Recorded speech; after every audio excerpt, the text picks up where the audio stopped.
CCTV ফুটেজে দেখে বাড়ির সবাই রানীকে খুঁজতে বেরিয়ে আসে, কিন্তু রানী গাড়ি করে সেখান থেকে চলে যায়। রিতম দুর্জয়কে বলে, ওটা কার গাড়ি জানতে পারলি দুর্জয়? দুর্জয় রিতম, না রে।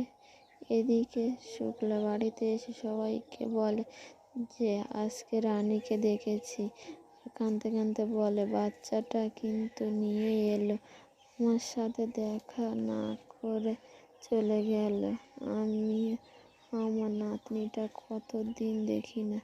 ওই মেয়ের কোনো মায়া দয়া নেই, ওই মেয়ে পাষাণ। এই কথা শুনে বিনয়বাবু শুক্লাকে বলে, এখন পাষাণ হয়ে গেল? আর এই সন্তান রাখা নিয়ে তুমি আর তোমার ছেলে কম অশান্তি করনি? শুক্লা বলে, যাই বলেছি, ওটা নিয়ে তুমি ভাবো বুড়ো বয়সে কী নিয়ে কাটাবো সেটা ভেবেছ? না।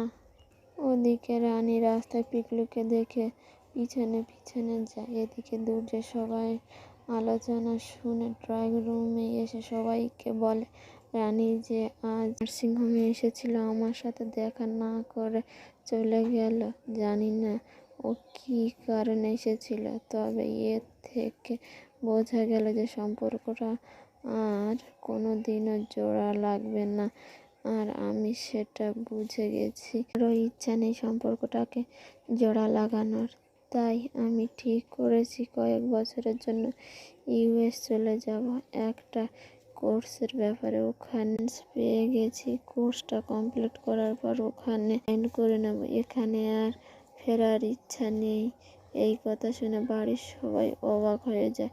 এদিকে রানী পিকলুকে একটা গাড়ির থেকে নামে মরা অনেকগুলো টাকা নিতে দেখে, আর পিকলু সেখান থেকে চলে যায়। রানী সেটা দূর থেকে দাঁড়িয়ে ফোনে ভিডিও করে, আর সেই গাড়ির পিছনে ছুটতে থাকে, কিন্তু গাড়িটা ধরতে পারে না। আর মনে বলে, গাড়িটা কার, কে দিল এত টাকা?